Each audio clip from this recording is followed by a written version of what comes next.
Alrighty, ladies and gentlemen, it is time for a little Smackdown Live review.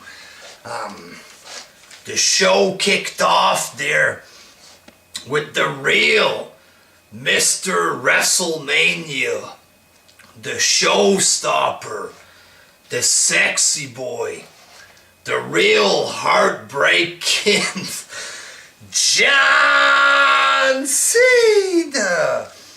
And Cena had some interesting things to say there. He said that he's gonna fight the champion at the Royal Rumble. So Cena, he starts talking shit a little bit there. It seemed a little bit heelish, just a little there. He's like, oh, I can't do that.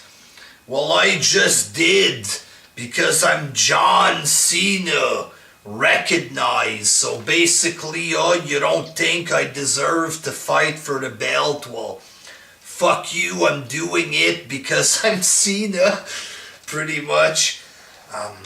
He said people were saying that he was quitting to go to Hollywood and that he was becoming a part-timer, stuff like this. He said that was bullshit pretty much and he's here to stay. And then again, in a little bit of a heel fashion, he said that he was sick of the new era BS, he called it, and that it's still this era pretty much there. It's the time is now era or something like that there. So talking shit about the new era, shit like this. And yeah, he's not leaving, he's here to stay, and he's fighting for the world title at the Royal Rumble. So I thought the promo was good. I enjoyed it there. It's hard to get cheers with the Chicago crowd, you know what I mean? But the promo itself was good. And in the first match, American Alpha defeated the Wyatts, Usos, Rhino, and Slater, and they became the new Smackdown Tag Team Champions. A big upset there, defeating Randy Orton and stuff.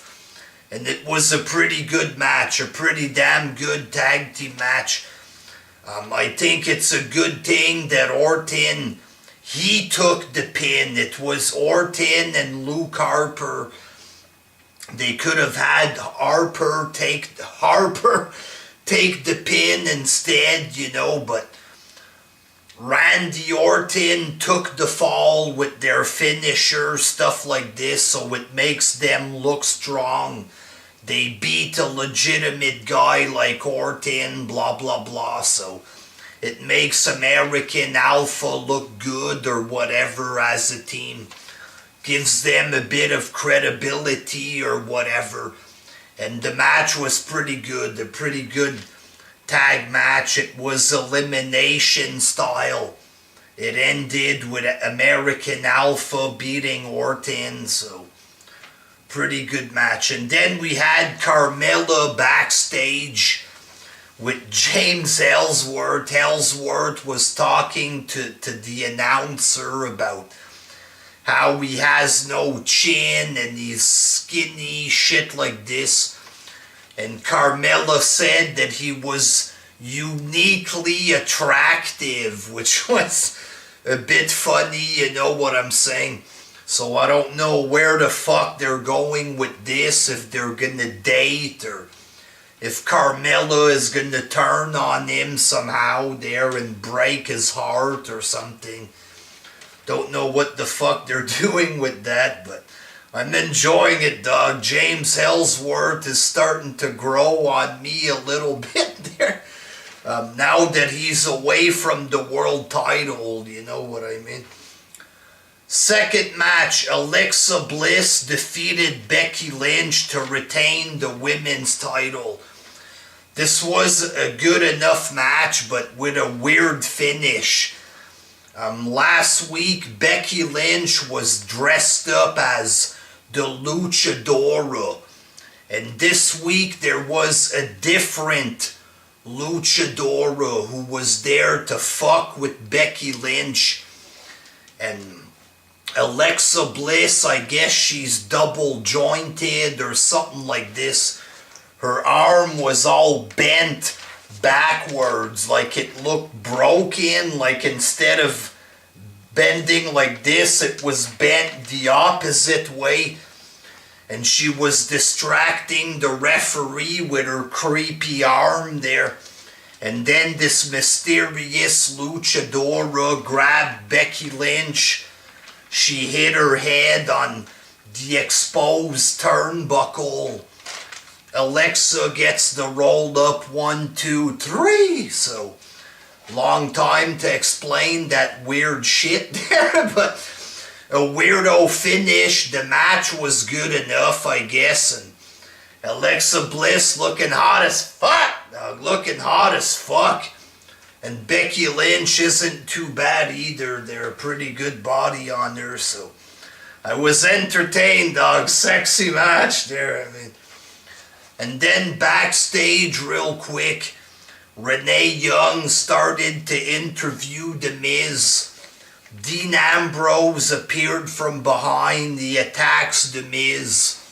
Security broke it up or whatever, so the feud continues with Ambrose and Miz.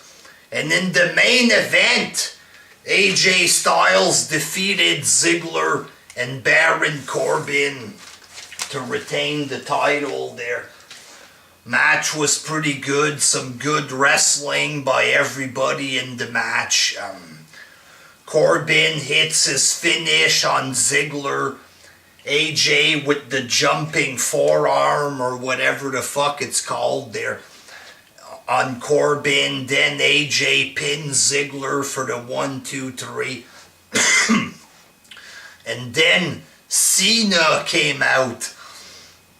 Cena wants to shake AJ's hand. AJ puts the belt on the ground. He shakes Cena's hand or whatever. And that's how the show ended.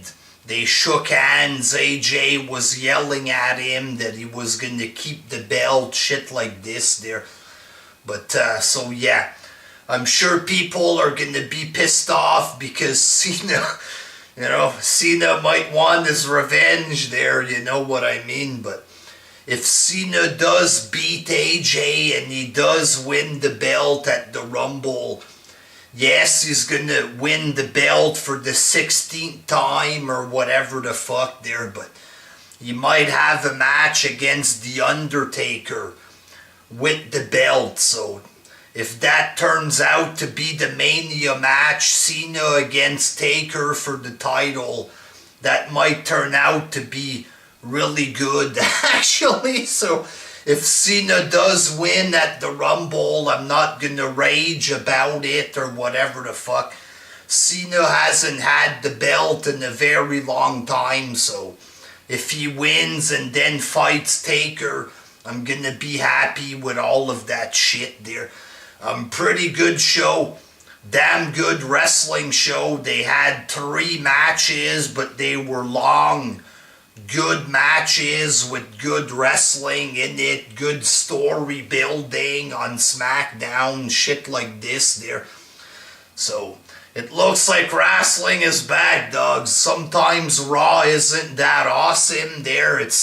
I've been enjoying it for the past month or whatever.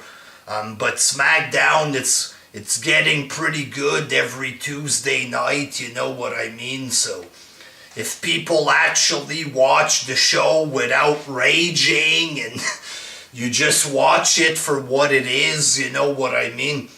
You might end up enjoying the show, dog, you know what I'm saying? It looks like wrestling is back a little bit. It's definitely improved recently. That's me being honest, you know. I'm not doing any gimmicks to fuck with people by saying the show is good or whatever. I legit enjoyed the show recently, and Hell of a show tonight on Smackdown. Looking forward to next week's show. Until next week. Fucking tired here, people. Until next time. Peace.